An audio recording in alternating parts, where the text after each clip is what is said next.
Harley, how are you, buddy? Pretty good. I hope you don't mind dogs. No, Hey. I'd have one if I could. I'd have a cat. Oh, then why they won't let you have a dog here? Oh yeah, but I'm not able to get out and tend him because he has to have everything picked up. You know? Is that it? Oh yeah. Oh yeah. It's a little bit too You got far. that all right? Yeah. Can I give you a hand? How about an old, Yeah, that's kind of high up. yeah, it's a little high. Come on up. Hey, you still got it. My problem is my short legs and big feet. So how you been? Oh good. It's nice to meet you. We've never met. No. So this is kind of interesting. Yeah, well. Right? Oh, I watched the program a little on the TV there. I like the music. You like the music? You're a country fan? Oh sure. Well, we mix it up a little. Yeah. Yeah. Oh, you have to. So now what is this area that you live in? Is this retirement? Yeah, this is elderly and handicap. And down below you have the low cost other section there, Gerald's place. It's nice up here.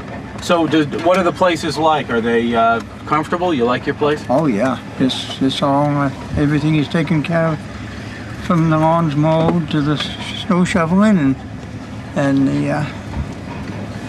it's very nice living quarters. Yeah, I bet you know everybody here too. Oh yeah. You grew up with everybody, right? Is that the way it kind of works? The lady, there's 4 units to each section. Yeah. And the lady next to me I graduated from high school with.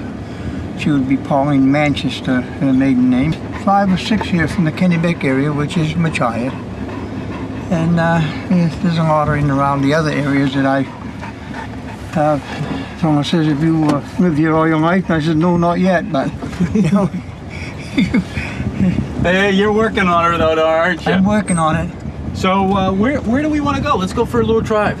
Well, you want to go down? Yeah. Go back down Court Street. Sure.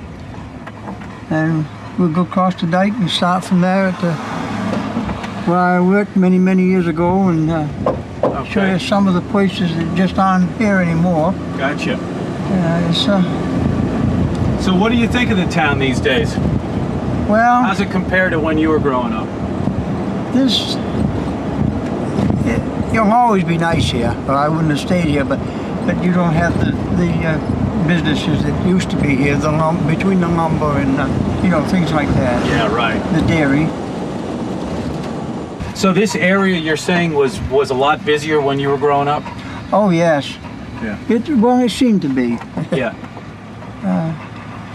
The main street was full of little stores instead of one big one, and there was more one-on-one. You get to meet more people, for I guess, or something.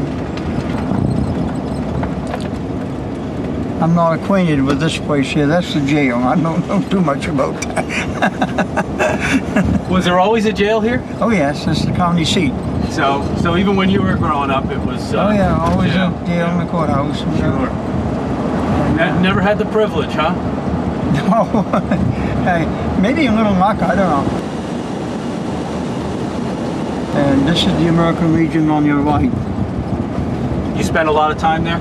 Well, I managed it for 5 or 6 years, but you need that job when you're young, It's not for an older person to keep track of everything. Right. They have a nice little scholarship going there, and the kids going to camp, and the baseball team, and Sure. So, they play a big part of the community, right? Oh yeah. Oh yeah. Straight ahead towards the yeah, dike. we just go down there so you can see across the waterway there. So tell me about what this area was like when you were a kid. This whole area. Am I okay over there? Okay. Okay. Well, from here it was all water. There was nothing here. It's all man-made. Oh, it is. Except this section right here at the Helen's restaurant. This used to be a big lumber yard. Yeah. And that's nothing like Helen's restaurant. And we have other nice restaurants also in town. So this was all man-made? On this side. On this side, okay. Yeah. And Did the dike exist still, or what was this?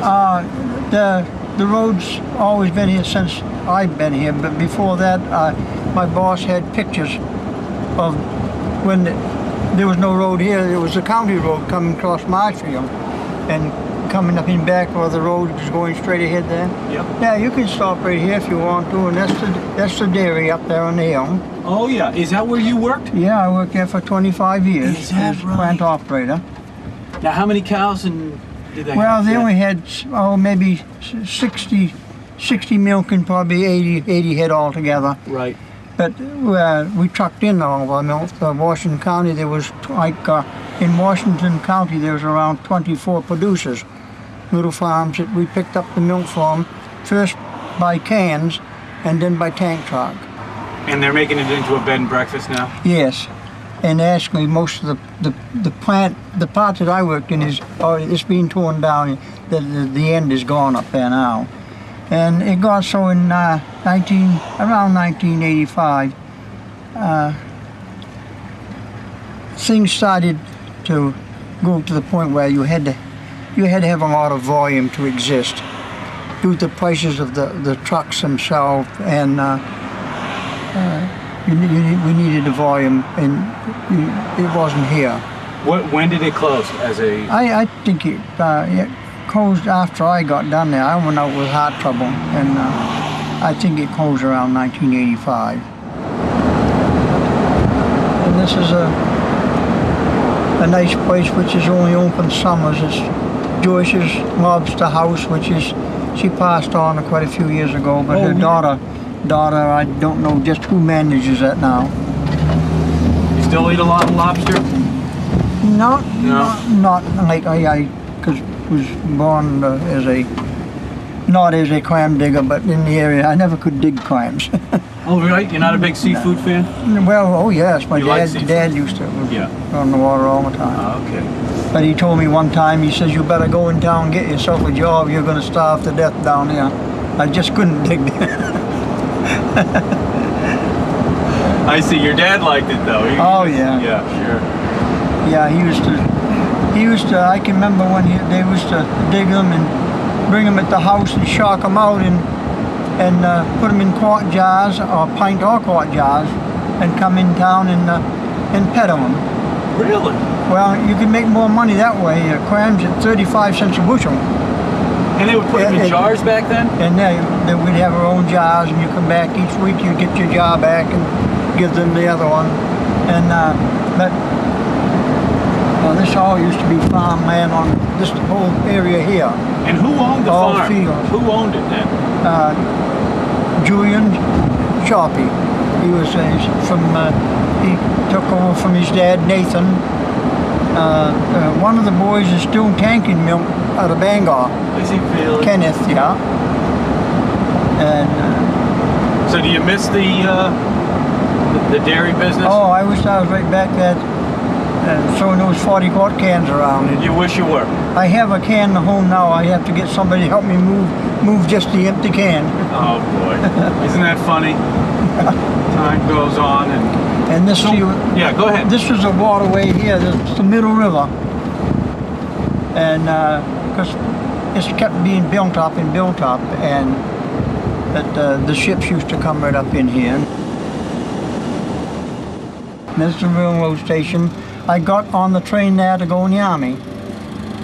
1945. You remember that day? Oh yeah. What was it like that day? Some of my family were here. And I'm sure there were other guys going off to the Army. Yeah. Where were you in? I wound up on Luzon in the Philippines. Oh, you did? Yeah. Yeah. I didn't see any fighting. We was occupational forces by then, so you just had to make sure you didn't get killed like they're getting killed in Iraq now. You're lucky not to. It's not like a rerun of, only in a different place. Is that how it feels to you? Yeah. The fighting is they're still doing it, you know. You know, you think does it ever change? And every time a war starts, you'd think somebody would learn that there's more pleasure in not fighting, but